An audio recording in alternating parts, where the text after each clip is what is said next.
Hey, and welcome back to another video, and today we're going to do a review of Spider-Man 3, the movie. And this is my defense of Spider-Man 3, why I think it's one of the best Spider-Man movies of all freaking time.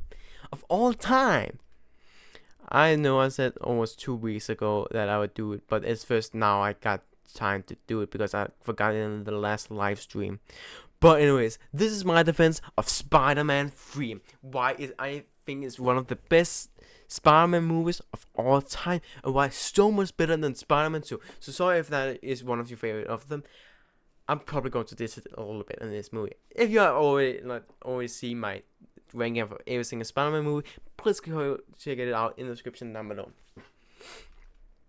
But no further ado, let's get to the review. Like, I'm not that professional movie reviewer. Like, I do like reviews, tech review, but I don't do movie. I only done with Five Nights at Freddy's, but the same with games. I only review Marvel Spider-Man 2. But anyways, try to recap the entire story and why I think it's fantastic. First off, I know people. Let's start off with Tobey himself in this movie. I know people say he has a huge ego. He's very selfish. I only see it one time in this entire movie, and otherwise, why do I not think he has that huge of an ego versus other people? Say, oh my god, they love me, and come on, what's that, and I could do everything myself. I know people say that's a huge ego. With that, they love me part, it's just, how do you feel being a loser your entire life? So relatable. But anyway, okay, no, but nobody likes you other than Harry. But then you're a Spider-Man and everyone loves you. How happy you will feel. Like, I would be that too. And that's why I say they love me, because he's so happy. Like, people finally love him. You know? But also people also say with the kiss he did to Gwen, and yeah, it's not the best, but I have a reason why he did it, and yeah, maybe he should have said sorry to MJ. Oh, we will talk about her later, but because people said kiss her, and if he didn't do that, I think people in the entire city would be, do Spider-Man have a girlfriend? And then would try, like, people will probably try to look more into it, because especially like journalists and stuff, they will probably look more into it, like, do we have a girlfriend or something? And they will try to see everything, and then they will maybe find MJ, and yeah, boom, people will begin to think he's not single. Otherwise, why shouldn't he do it or something?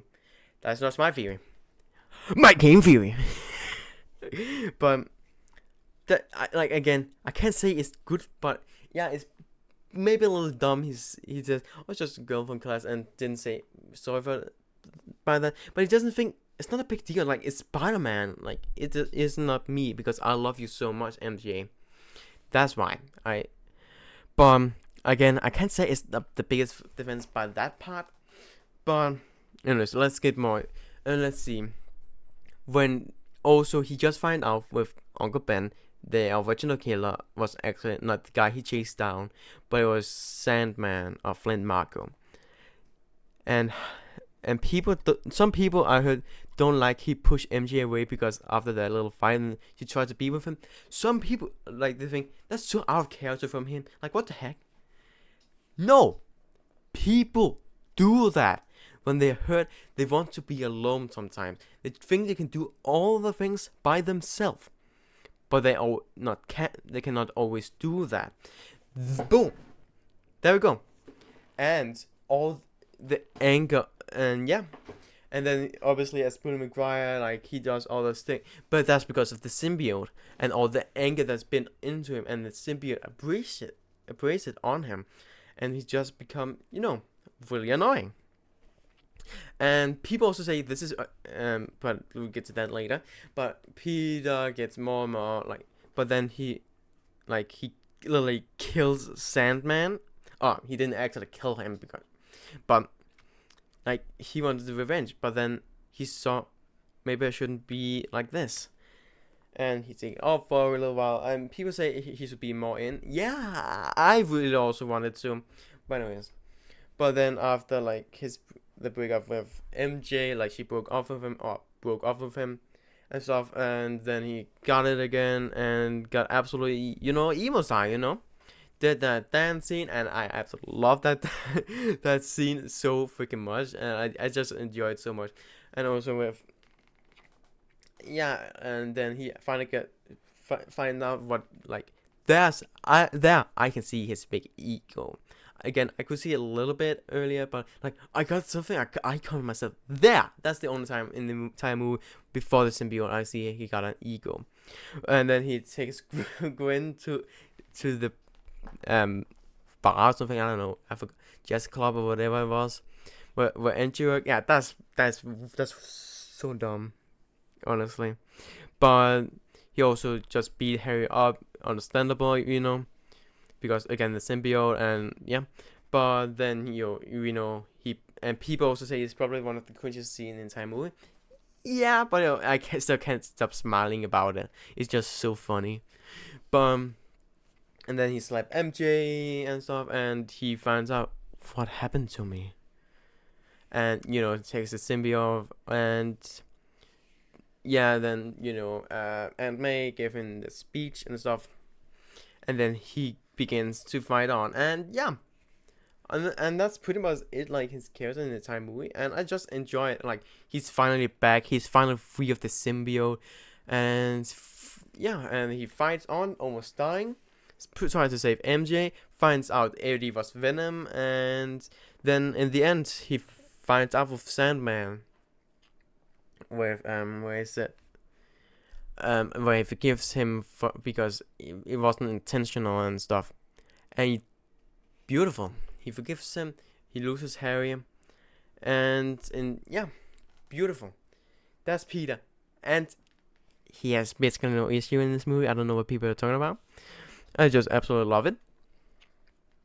But then let's move on to some other character. I hate MJ in this movie. Or I actually do it in everything here, so that's not Spider-Man 3's fault. She's just absolutely, she's so annoying, and she's probably maybe the worst in this movie. Okay, maybe not, but there's just she's so selfish sometimes. Like when she was on the stage, and then there was in the weapon. I wish I could be with you. Like I could be singing on the stage and you in the front row. Like, oh my god, I should be the worst point whatever. Everybody, the biggest intention, like center of the intention, and he should just watch him. What? Are you serious? And yeah, and then she because she almost got fired, she got one critique, and then he said, well, like Spider-Man, like I get that all the time, but it's not about you, it's about me. But he tries to, because some people also say, so I heard some people that think, what the heck, MJ? And I also heard some people say, what the heck, Peter, why are you singing it? Like, hello? Like, what? Some people don't understand why he says that. That's the big ego. He talks about Spider-Man. How else are you going to relate to it? He's trying to relate to her and saying, I understand, that happens to me all the time with a Spider-Man. And he tries to give her advice how to ignore it. But she's, the ego. She's the big ego, and yeah, she's the B word. I just trying to. Peter, you deserve so much more than her. But yeah, and yeah, okay, he kissed Gwen in front of her. Yeah, that's not the smartest thing in the world. And she didn't try to understand him in, when he tries, in that restaurant. And yeah, she tried to comfort her, but Peter, when he found out, and blah blah blah. And actually, the rest of the movie, she's actually fine, I guess. She actually, other than, of course, because she got so angry of Peter going away. She kisses Harry. Like she always cheats in every single movie. Like, are you fucking kidding me? She's an absolute B word. Like, oh my god. She's just so annoying. But on the rest of the movie, like with Jazz Club, it's just kind of funny to see her face like that. Then she got punched. Then she got kidnapped, and then she actually, I guess, turns fine. It was in the movie, I guess. Yeah, that's like, actually no, she is probably worse than Spider-Man 2, I guess. I still don't know, but yeah. So I've never been the beginning. I was fine, I guess, with her, but more I see her, the more I get annoyed about her. But let's get to Harry. People don't like him in this movie. I actually don't mind him at all. I don't, I don't know what I'm doing, but like people say it's one of the worst storyline when he got amnesia, and like hear me out. Like, yeah, it's maybe a little dumb, and yeah, it's like, yeah, that's the best way they can do it with the other characters, because Venom was technically forced in the movie, and I feel like that was the best way to do it, to get breathing up for every single character in this movie. And I still feel like they did it right. They did it the way they did it. In the beginning of the movie, he just absolutely fight Peter. That's insane, and yeah. That was an insane fight, and I feel like that looks absolutely insane. And then he got amnesia, then he begins to find out a little more with first the power, then after the kiss of the MJ, but then he got his memory back, and people say the way he got it back is also pretty stupid. But I don't mind it. And then he goes after Peter's heart. He's back in the movie. I know people are saying annoying. The villains go back and forth, keep coming out and in and out, in and out, in and out. You know. Wait, what? Okay. But yeah, I'm not good in movie reviews, by the way. But I still don't mind him in the rest of the movie. Then he tries to absolutely get revenge on Peter and stuff. Again, for killing his dad. Like, oh my god. Are you freaking serious, Harry? I know people are also annoying. He's not the main villain. Yeah, maybe he should be pushed. Villain should have been pushed for either the next movie or the next movie. But I still don't mind it. I still think it's a great movie, by the way. But anyways, yeah, Harry. And then, you know, they got the fight. He got his head exploded, basically. And yeah, then he joins them. We saw the butler give him that stupid speech. Like, are you serious? Like, good to he finally knows, but the one in the editor's cut was so much better. With the original, where you just look at the picture of them and finds out what he actually supposed to do. And then him and Peter teams up. Harry sacrificed himself, and yeah, you know, he died. Damn, that got deep. But yeah, don't mind him as well. Let's see what's the next character. Flint Marko. Let's talk about him. Don't mind him as well. He's great. Great moments. Like, yeah, the way he cuts the same is kind of stupid with, oh, it's probably just a bird, but whatever. Sometimes it can be sometimes lazy, I guess. Let's ignore that. It's still a movie. Like, it's not absolutely perfect, but anyways, he got turned into Sandman, and he's pretty good with it. And people don't like him being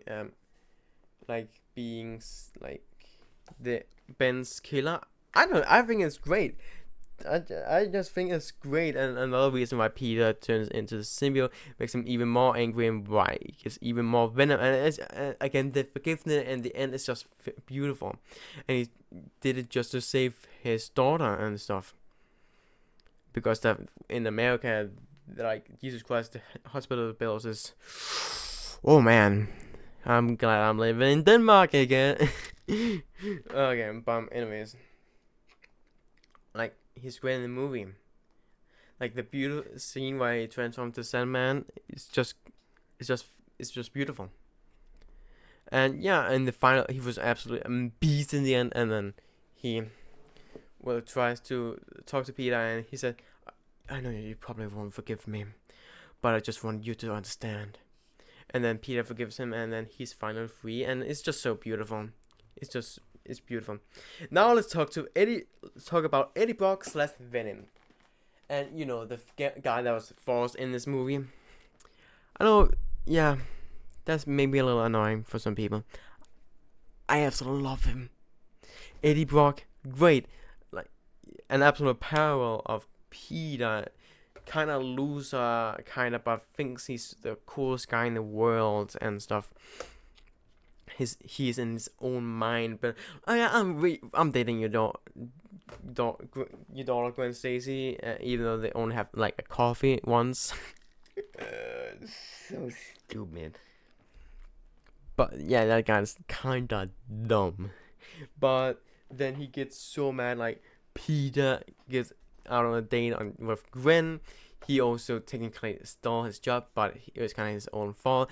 I'm going to lose everything, and then he wants Peter to die, and people don't like him as Venom. I enjoy him as Venom. I still kind of enjoy Insomniac's Venom more, but I still absolutely enjoy this Venom still. He's an absolute classic for me because again, I don't read. I'm not a reader, and I've not watched that much of any of the TV shows. But I still absolutely enjoy Venom in this movie, like as him as Venom. People don't like him, like he's like, I like being mean, like because like think I found my true self now, like I'm strong like you, and people yeah, like I don't mind him in this movie. He's really scary also, really cool design. I know people who say he should be big and bulky, but I kind of feel like it fits this movie. It fits this movie absolutely. I don't know. I said absolutely, and yeah, that's basically every single character. People say too many villains. Too many villains. Are you serious? 3 villains, and they got each fair amount of screen time.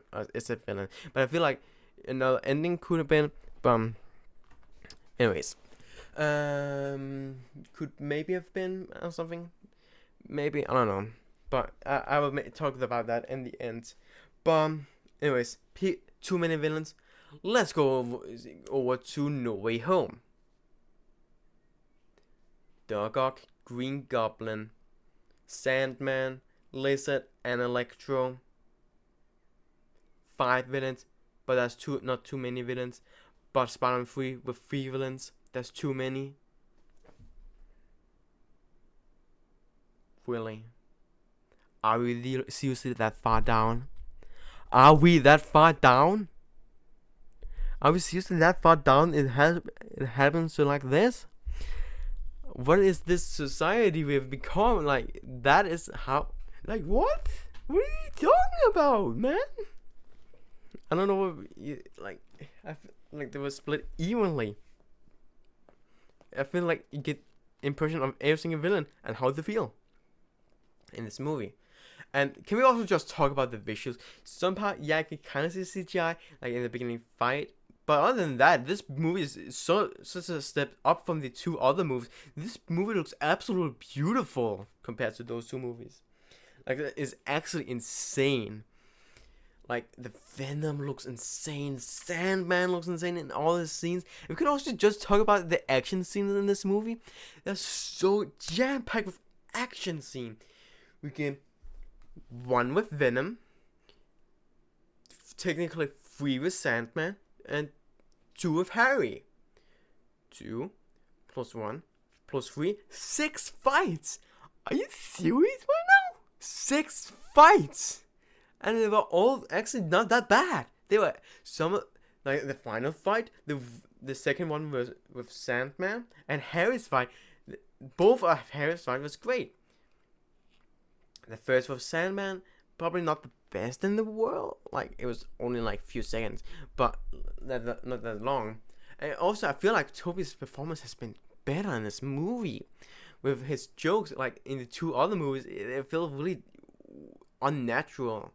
But this movie feels more natural, and it does more funny liners. Like, if you haven't heard it, I'm the captain now. It's just so good. Yeah, like, I also really like the pacing in this movie. I feel like it's great, and then compared to Spider-Man 2, it's so much more boring. How many fights do we have in that movie? Oh yeah, have as many. And people say all the villains was introduced like all three villains was introduced in the first 10 minutes. And in Spider-Man 2, they couldn't actually wait with 20 minutes. But that's because there's only one villain. And like, man, like Spider-Man 2 for me can be boring. I don't mind the movie, but compared to so many other Spider-Man movies, it's just my second least favorite of them. But yeah, so what could that secret special ending could have been? The special ending could have been when Eddie turned Venom. So many stakes was up. He turned Venom, and when he screams, boom! So maybe people was like, okay, maybe we should actually try to watch this one. I know now in a second we really want another one where the entire movie is focused on Venom, and technically also a little more Sandman. I feel like that could actually been a really interesting ending. Obviously, it will still probably get cancelled and stuff. So I guess I will love the ending we already got. But if people say it like that, like, okay. But that's just my thoughts on this. So nothing more to say to the question. What do you guys think of my review? Do you think maybe it's look at it differently or something? Because I feel like it's still an absolute blast of a movie. And stay tuned for next live stream, random live stream number 20, when we're going to do top 10 favorite movies of all time. Let's go. So nothing more to say, because also again, subscribe if you haven't already, But so nothing more to say, because time for beautiful day, guys. Goodbye.